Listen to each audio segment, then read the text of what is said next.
मित्रों नमस्कार। मेरा नाम है सीएम मिश्रा और आप देख रहे हैं रुद्रायस चैनल। आज का जो हमारा सेशन है वो रिलेटेड है सोशियोलॉजी, और मेरे ख्याल से बताने की ज़रूरत नहीं है कि सोशियोलॉजी या समाजशास्त्र एमपीपीएससी मेंस एग्ज़ाम में अभी नए सिलेबस में इंट्रोड्यूस किया गया है, नए सिलेबस में शामिल किया गया है। इस सब्जेक्ट में एक टॉपिक है किनशिप या नातेदारी। तो आज मैं आपको नातेदारी की बेसिक जो समझ होती है, नातेदारी का जो बेसिक कॉन्सेप्ट होता है, उसको समझाने की कोशिश करूंगा। देखें, किनशिप या हिंदी में इसको कहते हैं नातेदारी। जो नातेदारी या किनशिप होता है, that is a group of our relatives, यानी वो हमारे संबंधियों का एक समूह होता है। जो हमारे रिलेटिव्स होते हैं, जो हमारे संबंधी होते हैं, उन संबंधियों का एक समूह होता है। बट संबंधी हमारे बहुत सारे होते हैं, हमारे रिलेटिव्स बहुत सारे होते हैं।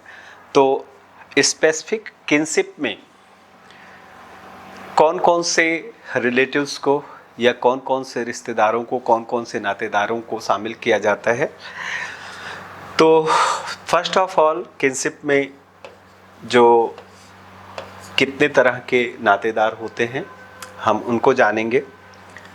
सबसे पहले नातेदारी व्यवस्था में हम उन अपने रिलेटिव्स को, अपने उन संबंधियों को शामिल करते हैं जो हमसे रक्त या ब्लड से कहीं ना कहीं जुड़े हुए हैं, जिनका हमसे ब्लड से या रक्त से ताल्लुक़ है।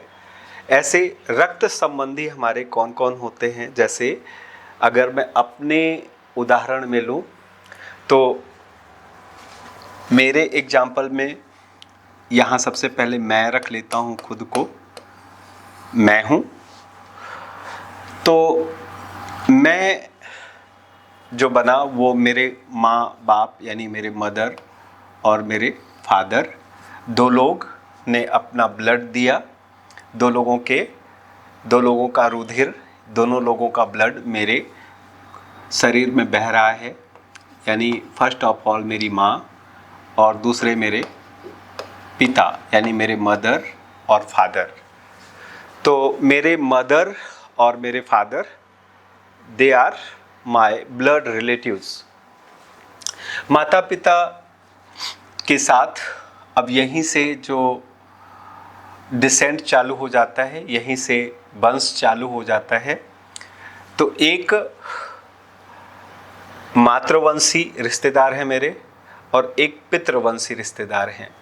तो हम पहले मातृवंशी की तरफ चलते हैं।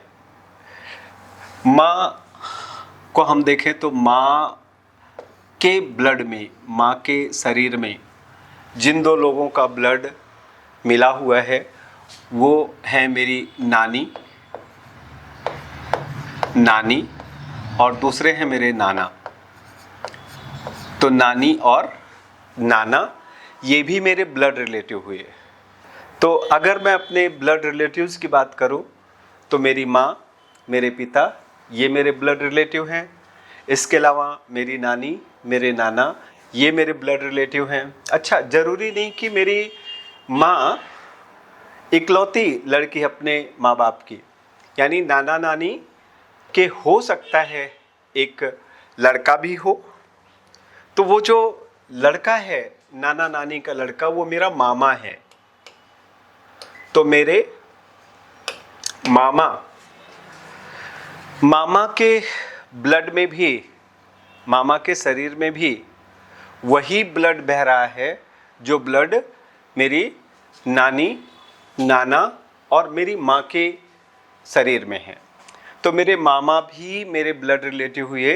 लेकिन ध्यान रखना, मेरी मामी का इस डिसेंट से, यानी इस ब्लड लाइन से, इस वंशावली से कोई ताल्लुक नहीं है।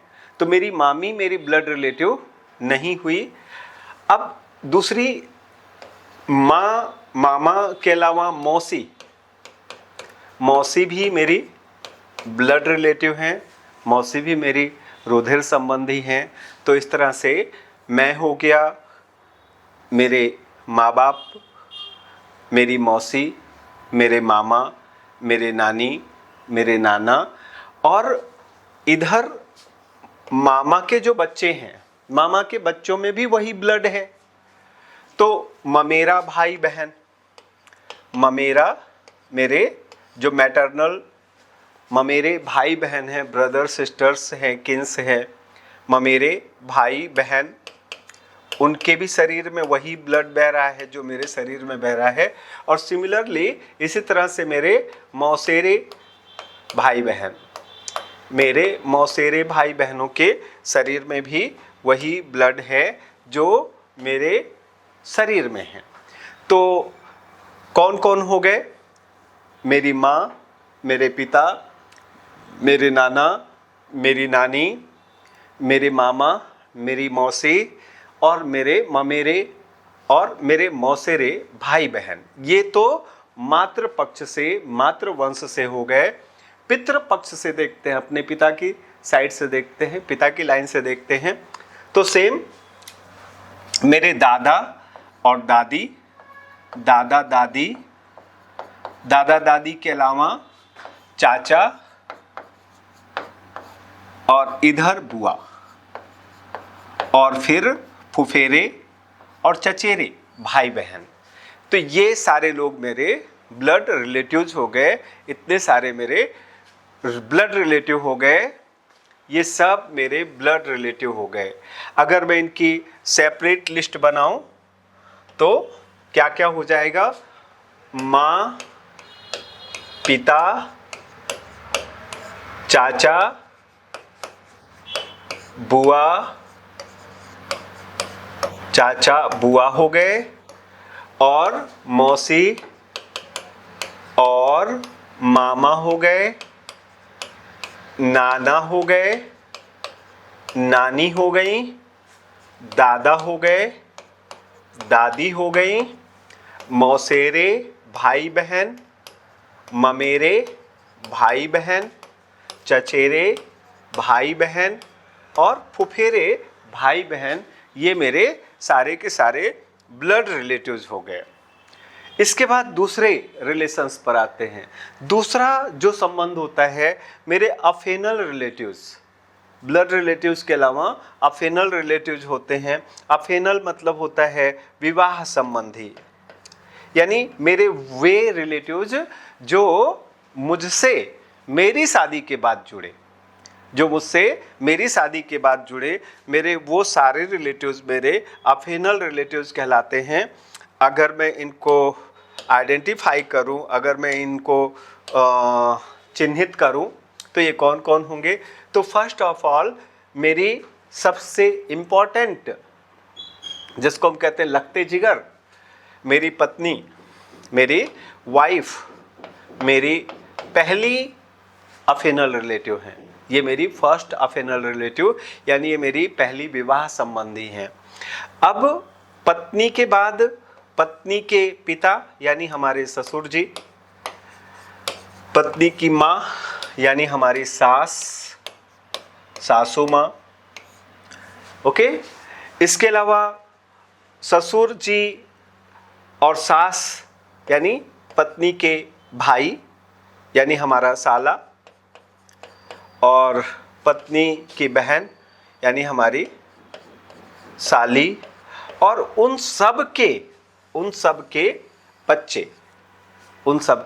बच्चे ये हमारे क्या हो गए? ये हमारे विवाह संबंधी हो गए।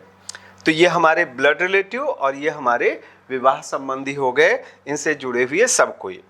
इसके अलावा विवाह संबंधी और रक्त संबंधी के अलावा अगर मैं तीसरे रिलेटिव्स की बात करूं तो तीसरे रिलेटिव्स होते हैं हमारे फिक्शनल रिलेटिव्स। फिक्शनल रिलेटिव्स होते हैं या हमारे काल्पनिक संबंधी होते हैं, काल्पनिक होते हैं या हम मानक कह सकते हैं। जो ना तो हमसे विवाह से और ना ही हमसे रुधिर से जुड़े हुए हैं, जिनका ना तो हमारा कोई विवाह का रिश्ता है और ना ही हमारा ब्लड रिलेशन है, फिर भी कई बार वो हमारे खास हो जाते हैं। ऐसे कौन होते हैं? ऐसे हमारे गोद लिए हुए बच्चे, जिनको हम गोद ले लेते हैं, यानी अडॉप्टेड जो चिल्ड्रन होते हैं, गोद लिए हुए बच्चे होते हैं। ये गोद लिए हुए बच्चे, किसी के हम सोशल फादर बनते हैं। सोशल फादर का मतलब कि दुनिया हमें जानती है कि हम उनके पिता हैं या हम उनके भाई हैं। कभी कभी हम ऐसे बोलते हैं कि मेरी कोई बहन नहीं है, ये मैं इसे बहन की तरह मानता हूँ और सारे अधिकार बहन के देता हूँ। हम अपने परिवार से बाहर ऐसे रिलेशन बना लेते हैं जैसे हम मुँह बोली बहन या मुँह बोला भाई कहते हैं। मुँह बोली बहन या मुँह बोला भाई कहते हैं। ऐसे रिलेटिव्स भी, हमारे ऐसे संबंधी भी हमारे नातेदारी में आते हैं या नातेदारों में शामिल किए जाते हैं। तो अगर अब हम डिफाइन करें, अगर अब हम परिभाषित करें कि साहब रिश्तेदार या नातेदार क्या होते हैं, तो वी कैन से, हम ऐसा कह सकते हैं कि नातेदारी, यहाँ अगर मैं परिभाषित करूं तो नातेदारी संबंधियों का ऐसा समूह है, संबंधियों का ऐसा समूह है जिसमें 3 तरह के नातेदार शामिल किए जाते हैं। उन 3 प्रकारों में एक हमारे ब्लड रिलेटिव, हमारे रुधिर संबंधी, दूसरे हमारे अफेनल रिलेटिव, विवाह संबंधी, और तीसरे हमारे फिक्शनल रिलेटिव्स यानी काल्पनिक संबंधी होते हैं। नातेदारी केवल व्यक्तियों का समूह नहीं है, इस बात को आप समझना। केवल व्यक्तियों का समूह नहीं है, व्यक्तियों का समूह तो है ही, लेकिन केवल नहीं है। हम ये नहीं कह सकते कि नातेदारी is only the group of people. नातेदारी केवल व्यक्तियों का समूह नहीं है, तो और क्या है नातेदारी? नातेदारी एक ऐसी व्यवस्था है जिसमें हम, जो हमारे संबंधी होते हैं, जो हमारे रिलेटिव्स होते हैं, उनके प्रति हमारे कुछ निश्चित कर्तव्य और अधिकार, कर्तव्य और अधिकार, हमेशा ध्यान रखना, कर्तव्य से ही अधिकार आता है। जिसके लिए हम कुछ करते हैं वो हमारा कर्तव्य होता है। ओके, तो जिसके लिए हम कुछ करते हैं वो हमारा कर्तव्य होता है, और जिसके लिए हम कुछ करते हैं उसी पर हम कुछ अधिकार जता सकते हैं। तो नातेदारी जो होती है वो केवल व्यक्तियों का एक समूह नहीं है कि व्यक्तियों का एक केवल झुंड है, बल्कि इसमें हमारे कुछ निश्चित कर्तव्य, हर रिश्तेदार, हर नातेदार के साथ हमारे कुछ प्री डिफाइंड, पहले से ही परिभाषित कुछ कर्तव्य और अधिकार शामिल किए जाते हैं, या कर्तव्यों एवं अधिकारों की एक व्यवस्था है। इसको समझें तो कैसे समझेंगे इसको हम, कि सपोज कर लीजिए मेरे पिता हैं, मेरे फादर हैं, तो मेरे फादर के लिए, यानी मेरे फादर के प्रति मेरे कुछ कर्तव्य हैं, मेरे कुछ कर्तव्य हैं। मैं उनका कहना मानता हूँ, मैं उनकी बातें सुनता हूँ। ओके, मेरे कुछ रिस्पॉन्सिबिलिटीज़ हैं, और साथ ही साथ जो जितनी बड़ी रिस्पॉन्सिबिलिटी है उतना ही मेरा उन पर राइट बनता है, उतना ही मेरा उन पर अधिकार बनता है।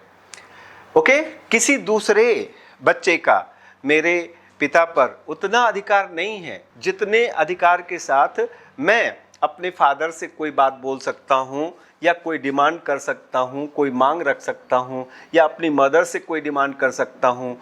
उतने अधिकार के साथ कोई दूसरा बच्चा इस तरह की डिमांड या इस तरह की मांग नहीं रख सकता है। तो this is also a system of responsibilities, duties and some definite, some fixed rights, जो पहले से ही डिसाइडेड हैं, पहले से ही फिक्स हैं। एक विद्वान हुए जिनका नाम है जॉर्ज पीटर मर्डॉक।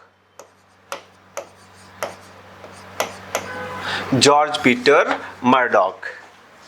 ओके, तो जॉर्ज पीटर मर्डॉक ने नातेदारी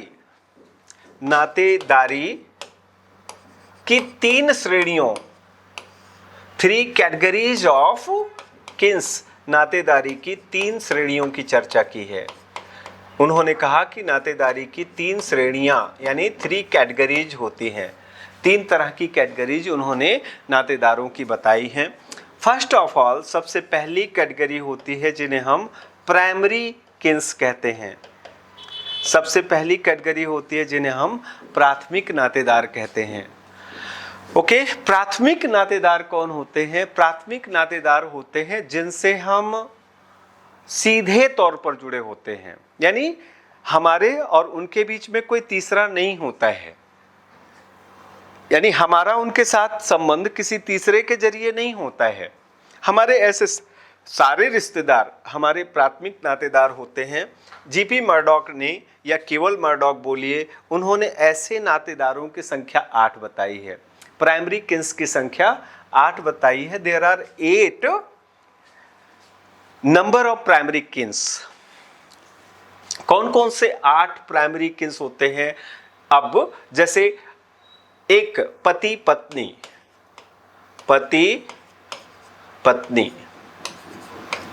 ये पति पत्नी जो हैं, ये they are the primary kins, ये प्राथमिक नातेदार हैं। ओके, पति और पत्नी ये क्या हैं? ये प्राइमरी किन्स या प्राथमिक नातेदार कहलाते हैं। सेकंड, जो दूसरे नातेदार हैं, दूसरे नातेदारों में आ जाते हैं भाई बहन। ये 2 हो गए, पति पत्नी, भाई बहन। तीसरे हो गए भाई भाई। चौथी कैटेगरी, चौथे नातेदार, प्राइमरी कैटेगरी के चौथे नातेदार हो गए बहन और बहन का रिश्ता, ये प्राइमरी रिश्ता है। पांचवा रिश्ता हो गया, पांचवा रिश्ता पिता और पुत्र का रिश्ता, ये पांचवा रिश्ता हो गया। छठवां रिश्ता हो गया पिता और पुत्री का रिश्ता। सातवां रिश्ता हो गया माँ और बेटे का रिलेशन। आठवां रिलेशन हो गया माँ और बेटी का रिलेशन। तो इस तरह से ये 8 नातेदार, हमारे ये 8 नातेदार जो होते हैं, जिनमें पति पत्नी 1 हो गया, इसके बाद भाई बहन 2 हो गए, इसके बाद भाई भाई 3 हो गए, बहन बहन 4 हो गए, पिता पुत्र 5 हो गए, पिता पुत्री 6 हो गए, माँ बेटा 7 और माँ बेटी 8। ये 8 रिलेटिव्स हमारे, ये 8 नातेदार हमारे, ये प्राइमरी किन्स कहलाते हैं, यानी प्राथमिक नातेदार के नाम से जाने जाते हैं। यहाँ कोई भी रिलेशन आप उठा के देख लीजिए, पति और पत्नी ये क्लोज रिलेशन है, ये डायरेक्ट रिलेशन है, यानी बीच में कोई दूसरा नहीं आ रहा है कि मैं बोलूं कि भाई भाई बहन के बीच कैसा रिश्ता है, तो सीधे परिचय कराया जाता है कि ये मेरा भाई भी है। हाँ, यही अगर हम देख लें कि बहन का पति यानी हमारे जीजा जी, अगर हम जीजा जी की बात करें तो जीजा जी से हम कैसे इंट्रोड्यूस कराएंगे कि मेरी वाइफ के हस्बैंड हैं। तो एक मीडिएटर आ गया बीच में, एक बीच में माध्यम आ गया जिसके जरिए हम इस रिलेटिव से जुड़ रहे हैं। डायरेक्ट इस रिलेटिव से हमारा कोई ताल्लुक नहीं है। ओके, तो दिस इज ये जो रिलेटिव है हमारा, ये सेकेंडरी रिलेटिव हो जाता है, ये द्वितीयक संबंधी हो जाता है।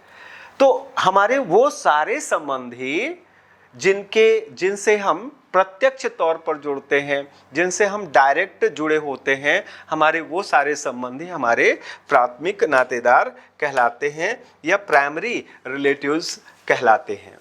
ओके, अब द्वितीयक नातेदारों की अगर हम बात करें तो द्वितीयक नातेदार जो हैं हमारे कौन होते हैं? सेकेंडरी रिलेटिव्स कौन होते हैं? सेकेंडरी रिलेटिव्स हमारे प्राइमरी जो रिलेटिव्स होते हैं, हमारे प्राथमिक नातेदार होते हैं, उनके प्राथमिक, यानी हमारे प्राथमिक रिश्तेदारों के प्राथमिक रिश्तेदार हमारे द्वितीयक रिश्तेदार कहलाते हैं। ठीक, यहां हम कर ले खुद को, वी हम हैं यहां, और हमारा प्राइमरी और हमारे प्राइमरी का प्राइमरी। हमारा प्राइमरी जैसे कह दें हमारे पिता, तो पिता के प्राइमरी हुए उनके पिता। ठीक, मेरे पिता के पिता मेरे सेकेंडरी रिलेटिव हो गए, मेरे द्वितीयक संबंधी हो गए। इसी तरह से यानी हमारे जो दादाजी हैं, they are not my primary relative. इसी तरह से मेरी दादी कौन है? मेरे पापा, जो कि मेरे प्राइमरी हैं, मेरे पापा की प्राइमरी रिलेटिव, यानी उनकी प्राथमिक संबंधी मेरी दादी आती हैं, तो मेरी दादी मेरी सेकेंडरी रिलेटिव हो गए। मेरे जीजा जी, अभी मैंने बात की, जो मेरे जीजा जी हैं, जीजाजी यानी मेरी बहन के हस्बैंड जीजाजी मेरे क्या हो गए? ये सेकेंडरी रिलेटिव हो गए। इसी तरह से मेरी चाची, जो मेरी चाची हैं, मेरी चाची कैसी हैं? मेरी चाची, पर तो फिर सस्पेंस वाली बात है, रहन देते हैं इसको। चाची को यहाँ से कैंसिल करते हैं और चाचा की बात करते हैं। मेरे चाचा कौन हैं? मेरे चाचा मेरे पिताजी के प्राइमरी। मेरी मौसी मेरी माँ की प्राइमरी, मेरे मामा मेरी माँ की प्राइमरी, मेरी बुआ मेरी माँ की प्राइमरी। तो they all are our secondary relatives. ये सभी मेरे द्वितीयक संबंधी कहलाते हैं। मर्डॉक का मानना है, मर्डॉक का कहना है कि जो द्वितीयक संबंधी हैं, द्वितीयक संबंधियों की कुल संख्या 33 है, 33 है। आफ्टर दैट, इसके बाद मेरे तृतीयक संबंधी आते हैं। तृतीयक संबंधी कौन होते हैं? तृतीयक संबंधी होते हैं मेरे प्राइमरी के सेकेंडरी, मेरे प्राइमरी के सेकेंडरी, या मेरे सेकेंडरी रिलेटिव्स जो हैं, मेरे जो सेकेंडरी रिलेटिव हैं, द्वितीयक संबंधी हैं, सेकेंडरी रिलेटिव्स के प्राइमरी, दोनों एक ही बात है। ओके, दोनों एक ही बात है। कोई भी एग्जाम्पल लेके देख लीजिए, कान को चाहे इधर से पकड़िए चाहे इधर से पकड़िए, बात एक ही होती है। हम इसको एग्जाम्पल से समझते हैं, मेरे प्राइमरी के सेकेंडरी। जैसे अभी थोड़ी देर पहले कहा, मेरे प्राइमरी हैं मेरे पिताजी। मेरे पिताजी कौन है? मेरे प्राइमरी हैं। पिताजी के भाई यानी मेरे चाचा, मेरे चाचा मेरे फादर के प्राइमरी हैं। ये पापा मेरे प्राइमरी हुए, तो मेरे चाचा मेरे पिताजी के प्राइमरी, यानी चाचा मेरे सेकेंडरी हुए, चाचा मेरे सेकेंडरी हुए। और चाचा का लड़का या चाचा की वाइफ यानी मेरी चाची, फिर मेरी सेकेंडरी, जो मेरी सेकेंडरी है, जो मेरे सेकेंडरी रिलेटिव है मेरे चाचा, उनकी प्राइमरी है। ओके, तो मेरे सेकेंडरी के प्राइमरी मेरे टर्सरी रिलेटिव कहलाते हैं, मेरे तृतीयक संबंधी कहलाते हैं। चचेरे, ममेरे, फुफेरे, सभी भाई बहन, ये सब के सब मेरे सहोदर कहलाते हैं, ये मेरे भाई बहन। इसके अलावा मेरी बुआ के हस्बैंड यानी मेरे फूफा जी, मेरी मौसी के हस्बैंड यानी मेरे मौसा जी, मेरे चाचा की पत्नी यानी मेरी चाची, और मेरे मामा की पत्नी यानी मेरी मामी। ये जो रिलेटिव्स हैं, ये जितने भी रिलेटिव्स हैं, ये सारे के सारे रिलेटिव्स मेरे क्या कहलाएंगे? टर्सरी रिलेटिव्स कहलाएंगे, यानी तृतीयक संबंधी कहलाएंगे। इसी तरह जैसे द्वितीयक कहा मैंने, द्वितीयक दादाजी मेरे द्वितीयक संबंधी है, लेकिन परदादा या परदादी वो मेरी टर्सरी रिलेटिव्स हो जाती हैं, तृतीयक संबंधी हो जाती हैं या हो जाते हैं। ओके, तो मेरे ख्याल से ये बातें आपको समझ में आ गई होंगी कि नातेदारों की श्रेणियाँ क्या होती हैं, नातेदारों की कैटेगरीज क्या होती हैं। तो अब हम बात कर लेते हैं अपने कजिन्स की। तो हमारे कजिन यानी हिंदी में सहोदर कहा जाता है। तो we have 4 types of cousin. हमारे 4 प्रकार के कजिन होते हैं, जिनमें चचेरे, ममेरे, मौसेरे और फुफेरे भाई बहन होते हैं। अगर आप गौर से देखो इनमें से, तो ये जो 2 कजिन, 4 प्रकार के जो हमारे कजिन होते हैं, ये 2 भागों में बांटे जा सकते हैं, यानी इनकी 2 श्रेणियों में इन्हें वर्गीकृत किया जा सकता है। 2 कजिन हमारे माँ से जुड़े होते हैं और 2 कजिन हमारे पिता से जुड़े होते हैं। ओके, तो माँ से जुड़े हुए हमारे सहोदर और पिता से जुड़े हुए हमारे सहोदर, इन दोनों की अलग अलग लिस्ट बना लेते हैं। तो माँ से जुड़े हुए कजिन कौन होते हैं? मौसेरे भाई बहन, और माँ की तरफ से ममेरे भाई बहन, ममेरे भाई बहन होते हैं। ओके, इसी तरह से पिता की तरफ से जुड़े हुए जो 2 कजिन होते हैं वो कौन कौन होते हैं? पिता की तरफ से जुड़े हुए जो 2 कजिन होते हैं उनमें एक होते हैं हमारे फुफेरे भाई बहन और दूसरे होते हैं हमारे चचेरे भाई बहन, चचेरे भाई बहन। इनमें आप गौर करो तो मौसेरे मौसी से हैं, मौसेरे भाई बहन हमारे मौसी से हैं, और ममेरे भाई बहन मेरे मामा से हैं, मामा से। इसी तरह से फुफेरे भाई बहन बुआ से हैं, बुआ से, और चचेरे भाई बहन चाचा से हैं। ओके, बड़े ध्यान से इस अर्थमेटिक्स को समझना, इस गणित को समझना। अब देखिए, माँ जो है वो फीमेल है, फीमेल है, मौसी फीमेल है, मामा मेल है, पिता मेल है, चाचा मेल है, बुआ फीमेल है। ओके, अब देखते हैं जो मेरे मौसेरे भाई बहन हैं। मौसेरे भाई बहन यानी फीमेल फीमेल से रिलेटेड है, फीमेल माँ, फीमेल मौसी, मौसी के बच्चे मेरे मौसेरे भाई बहन हैं।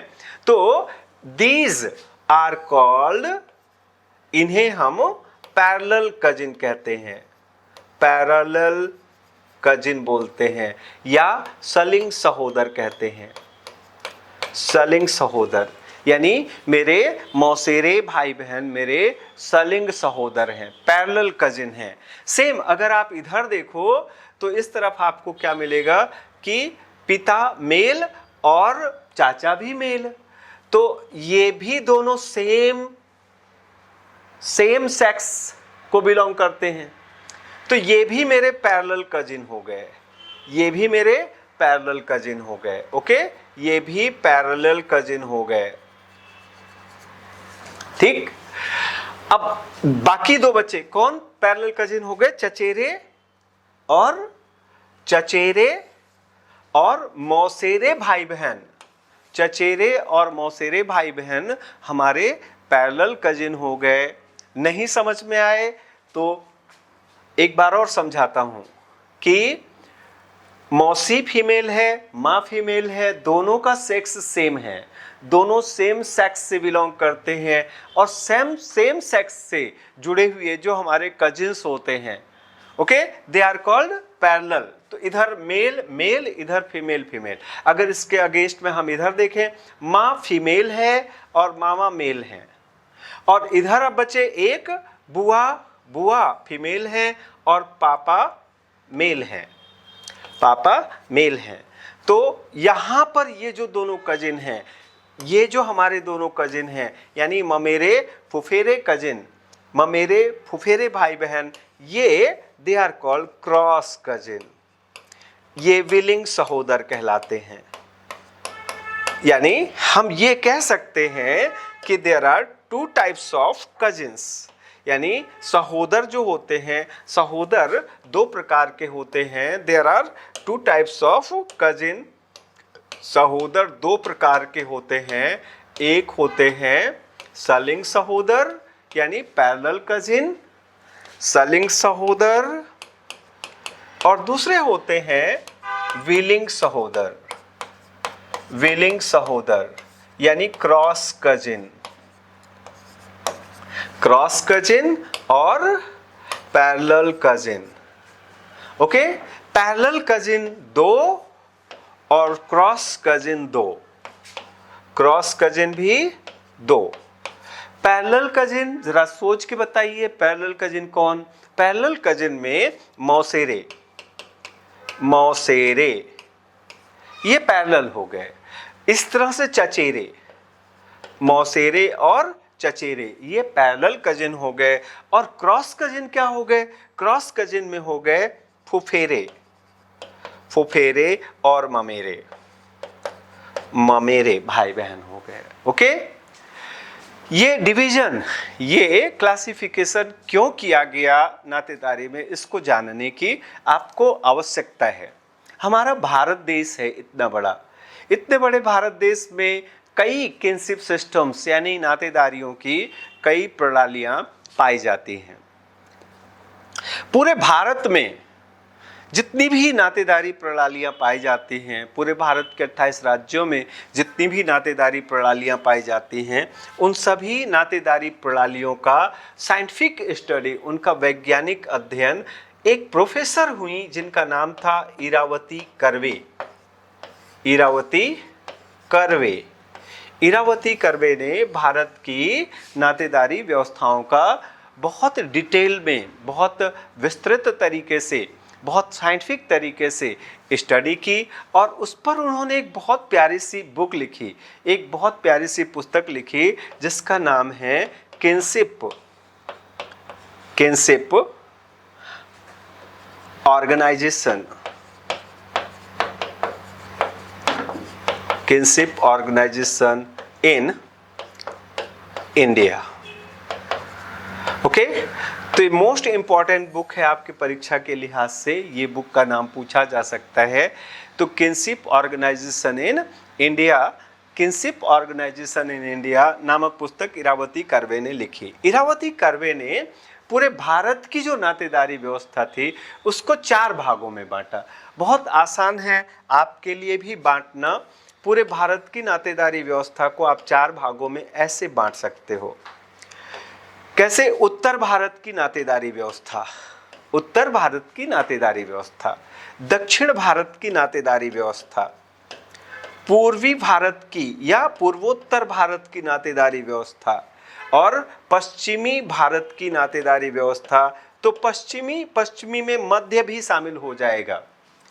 तो मध्य और पश्चिमी, यानी मध्य पश्चिमी का मतलब क्या हो गया? मध्य प्रदेश का एक हिस्सा है मालवा, मालवा से पश्चिमी शुरू हो जाता है। तो मालवा, गुजरात, थोड़ा सा हिस्सा राजस्थान और थोड़ा सा हिस्सा महाराष्ट्र का लेकर के ये पश्चिमी बन जाता है। दक्षिणी में महाराष्ट्र, आंध्र प्रदेश, महाराष्ट्र का शेष हिस्सा हो गया, आंध्र प्रदेश हो गया, तेलंगाना हो गया, कर्नाटका हो गया, तमिलनाडु हो गया और केरला हो गया, दक्षिणी हो गया।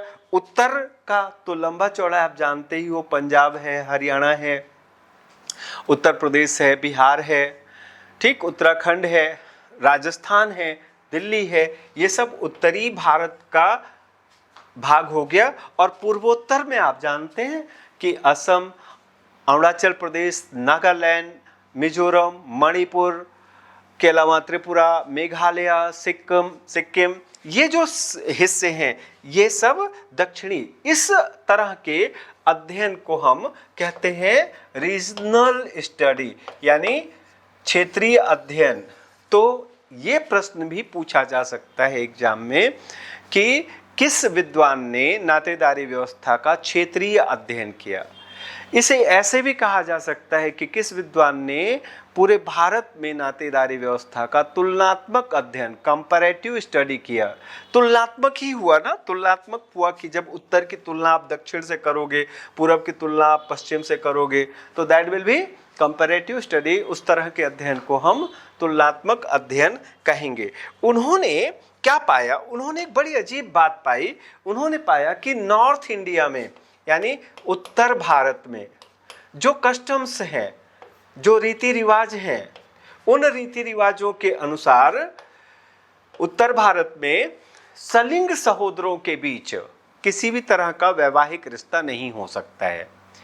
Okay, is it okay? ये समझ गए आप बात कि कोई भी व्यक्ति उत्तर भारत में कोई भी व्यक्ति अपनी ना तो सगी बहन भाई से तो रिश्ते की बात ही नहीं हो सकती, इसके अलावा चचेरे ममेरे फुफेरे मौसेरे किसी भी तरह के सहोदर से, किसी भी तरह के कजिन से वो मैरिज रिलेशन यानी मैरिटल रिलेशन, मैट्रिमोनियल रिलेशन, विवाह संबंध नहीं कर सकता है।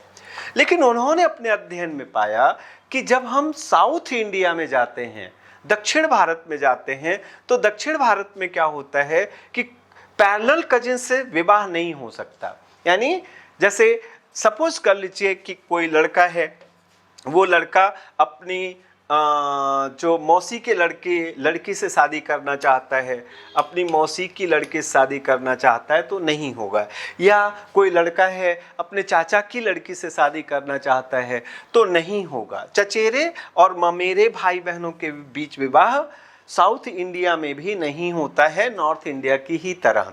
बट जो विलिंग सहोदर हैं, क्रॉस कजिन्स हैं, क्रॉस कजिन्स के बीच में विवाह साउथ इंडिया में आम बात है। कहने का मतलब क्या हो गया? कहने का मतलब हो गया कि एक लड़का है, उस लड़के का जो फर्स्ट प्रेफरेंस होता है शादी के लिए, पहला जो रिश्ता होता है जिसको हम कहते हैं प्रेफरेंशियल मैरिज, यानी फर्स्ट प्रेफरेंस जिस रिश्ते को दिया जाता है वो होता है उसके मामा की लड़की।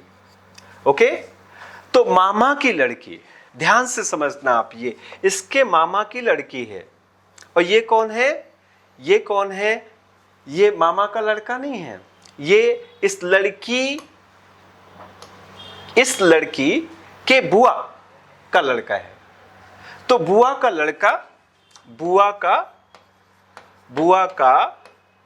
लड़का, ओके, लड़की के बुआ का लड़का, लड़की के, ध्यान रखना आपको, लड़की के बुआ का लड़का और लड़के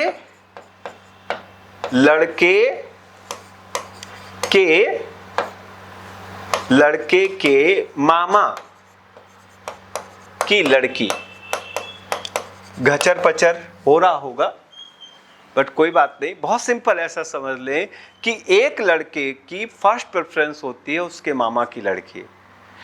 यानी आमतौर पर साउथ इंडिया में, दक्षिण भारत में, इरावती कर्वे ने, I don't made any study, मैं कभी नहीं गया साउथ इंडिया कि मैं वहाँ जा कर के और देखूँ कि क्या होता है। और बहुत सारी बातें जो होती हैं, बहुत कुछ बातें होती हैं, वो बुक्स भी होती हैं, किताबों में भी होती हैं।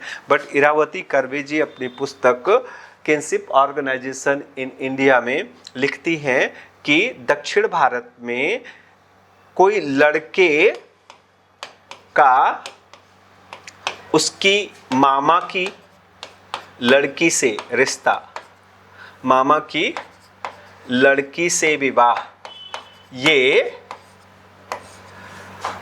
अधिमान्य विवाह कहलाता है। अधिमान्य विवाह, अधिमान्य विवाह का मतलब होता है प्रीफरेंशियल मैरिज कहलाता है। यानी इसी रिश्ते को पहला प्रेफरेंस दिया जाता है। अगर अपने मामा की लड़की है तो फिर दूसरी लड़की के बारे में नहीं सोचेंगे, और मामा की लड़की नहीं है तो फिर देखा जाएगा। तो फर्स्ट ऑफ ऑल पहला प्रेफरेंस होता है। और इस तरह से देखा जाए तो साउथ इंडिया में मामा, जो मामा होता है, मामा ही अधिकांश मामलों में ससुर होता है, मामा ही ससुर कहलाता है। हाँ, केरल का जो फैमिली है, केरल में एक नायर फैमिली है, केरल में एक नायर परिवार है। नायर परिवार इन सब चीज़ों से बिल्कुल अलग है, उनका हिसाब किताब ही बिल्कुल अलग है।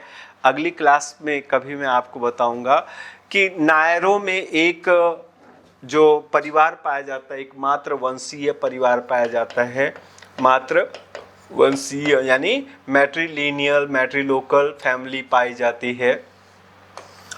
ओके, नायर फैमिली, जिसे तारवाड़ कहते हैं, तारवाड़। अच्छा, एक चीज़ और ध्यान रखना है कि जब भी आप साउथ इंडिया खासकर केरल के बारे में बात करते हैं तो ता का था हो जाता है। तो अगर बुक में आपको थारवाड़ फैमिली मिले तो आप टेंशन मत लेना, तारवाड़ और थारवाड़ एक ही होता है। लंबा लेक्चर होगा इस पर, मैं आगे कभी बात करूंगा। इनके यहाँ ये सिस्टम नहीं होता कि मामा की लड़की और बुआ के लड़के, मामा की लड़की और बुआ के लड़के के बीच में शादी। इनका तो बिल्कुल कस्टम, इनका तो सिस्टम ही बिल्कुल डिफरेंट है, अलग है। अब बात आते हैं, एक नेक्स्ट टॉपिक है माध्यमिक संबोधन। क्या? माध्यमिक संबोधन। ओके, माध्यमिक संबोधन होता है, इंग्लिश में इसको टेक्नोनिमी कहते हैं, टेक्नोनिमी।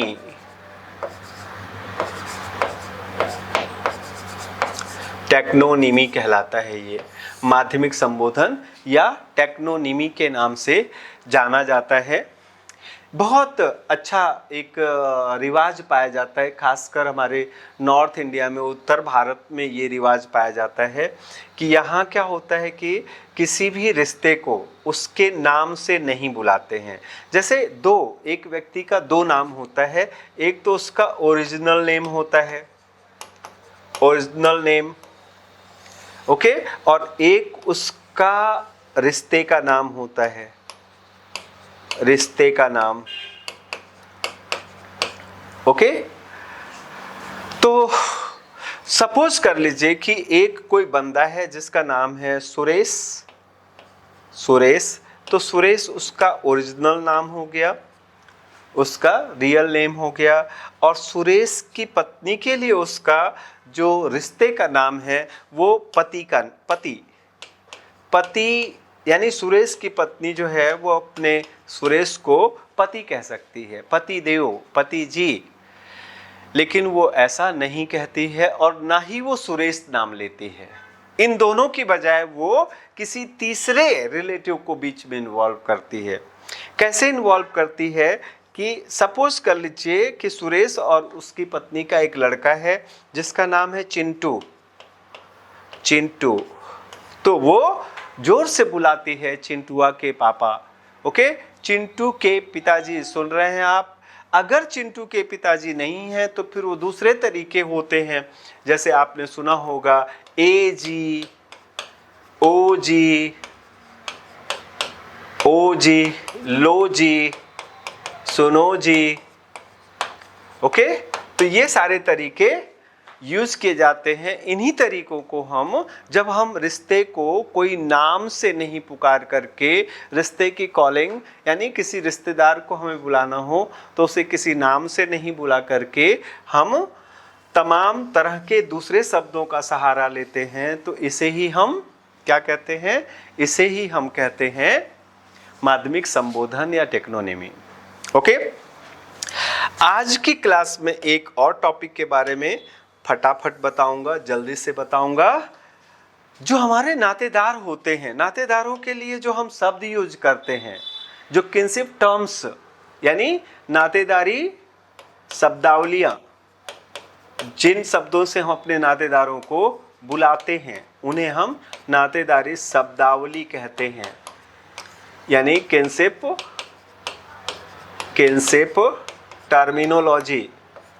टर्मिनोलॉजी कहते हैं। ओके, तो हमारी जो किनशिप टर्मिनोलॉजी होती है, तो there are two types of kinship terminology. According to Morgan के अनुसार there are two types of kinship terminology, यानी हमारी नातेदारी शब्दावलियां दो प्रकार की होती हैं। एक शब्दावली होती है विशिष्ट नातेदारी शब्दावली यानी स्पेसिफिक किनशिप टर्मिनोलॉजी, और दूसरी वर्गीकृत वर्गीकृत नातेदारी शब्दावली या क्लासिफाइड किनशिप टर्मिनोलॉजी। तो specific kinship terminology and classified kinship terminology, यानी विशिष्ट नातेदारी शब्दावली और वर्गीकृत नातेदारी शब्दावली, ये क्या होता है देखते हैं। विशिष्ट नातेदारी शब्दावली, ये शब्द वो नातेदारी शब्दावली के वो शब्द होते हैं जो हम किसी विशेष नातेदार के लिए, किसी खास नातेदार के लिए ही, जिसके लिए वो बना है, जिसके लिए वो शब्द बना है, सिर्फ हम उसी के लिए यूज कर सकते हैं, दूसरे के लिए यूज नहीं कर सकते। फॉर एग्जाम्पल, जैसे हम किसी को राह चलते किसी को जीजा नहीं कह सकते। जीजा हम उसी को कह सकते हैं जो हमारा जीजा हो। इसी तरह से हम किसी को भी साला नहीं कह सकते। हम किसी को भी ये नहीं कह सकते ए जी सुन रही हो मेरी वाइफ। हम रास्ते चलते किसी को ऐसा नहीं बोल सकते श्रीमती जी थोड़ा बगल हो जाइए, थोड़ा रास्ता दीजिए। हम ऐसा नहीं बोल सकते। क्यों? क्योंकि ये सब विशिष्ट नातेदारी शब्दावलियां हैं जो उसी व्यक्ति के लिए प्रयोग में लाई जा सकती हैं जिसके लिए वो बना है। ये बात आगे आपको और समझ में आएगी जब हम क्लासिफाइड की बात करेंगे। क्लासिफाइड क्या होता है? क्लासिफाइड होता है जिन नातेदारी शब्दावलियों को हम एक आयु वर्ग विशेष के लिए जिन नातेदारी शब्दावलियों को उपयोग में लाते हैं। आयु वर्ग विशेष का मतलब हो गया उम्र देख करके, व्यक्ति की उम्र देख करके हम उसे संबोधित करते हैं किसी नातेदारी शब्दावली से। लाइक अगर वो बंदा जो बुला रहा है, जो नातेदारी शब्दावली का उपयोग कर रहा है, वो व्यक्ति मान लीजिए कि मेरी उम्र का है, मेरी उम्र लगभग 45 साल है। मान लीजिए 45 इयर्स का हूं मैं, तो 45 साल का हूं। अब 45 साल का, 40 साल का या 50 साल का कोई व्यक्ति है, तो इसे बुलाने के लिए मैं भाई साहब यूज करूंगा। भाई साहब, चाहे भले ही वो मेरा भाई नहीं हो, सगा, चचेरा, ममेरा, फुफेरा, राह चलते उसे मैं भाई साहब बोलूँगा। कोई व्यक्ति जो 80-85 साल का है, 80 to 85 इयर्स का है, 70 इयर्स का है, 70 साल का है, बुजुर्ग दिख रहा है, तो उस व्यक्ति को बुलाने के लिए मैं दादाजी यूज करूंगा, शब्द दादा। हालांकि वो मेरा दादा नहीं है, मैं काका कहूंगा। इन दोनों के बीच में अगर कुछ आ जाता है, कोई आ जाता है 50 से और 70 के बीच में कोई है, तो उसे मैं अंकल कहूंगा। एज 10-12 साल, 15 साल का डिफरेंस हो तो चाचा जी जरा हटना, चच्चा हटना, तो ये चच्चा कहूंगा। कोई व्यक्ति, कोई बच्चा जो है, वो कोई व्यक्ति जिसे मैं संबोधित करना चाहता हूं, जिसे मैं बुलाना चाहता हूं, वो लगभग 30 साल का है, 30 साल का, 35 साल का, 40 साल का है। इस 40 साल से कम का है, मतलब 35 साल का है, 25 साल का है, यंग दिख रहा है, तो उसे मैं बेटा बोलूँगा, हालांकि वो मेरा बेटा नहीं है। ऐसे ही अगर वो बच्ची है तो मैं बिटिया कहूँगा, ओके, उसे मैं बहन कहूँगा। तो ये भाई, जो नातेदारी शब्दावली में ये जो शब्द है भाई, बहन, काका, काकी, ओके, चाचा जी, चाची जी, ठीक, दद्दा, ये जो सारे शब्द हैं ये क्लासिफाइड किनशिप टर्मिनोलॉजी कहलाते हैं। तो there are 2 types of terminology, एक क्लासिफाइड, एक स्पेसिफिक हो गया। उम्मीद करता हूँ कि आपको ये जो सारे टर्म्स हैं, ये जो सारी अवधारणाएं हैं, ये अच्छे से समझ में आई होंगी।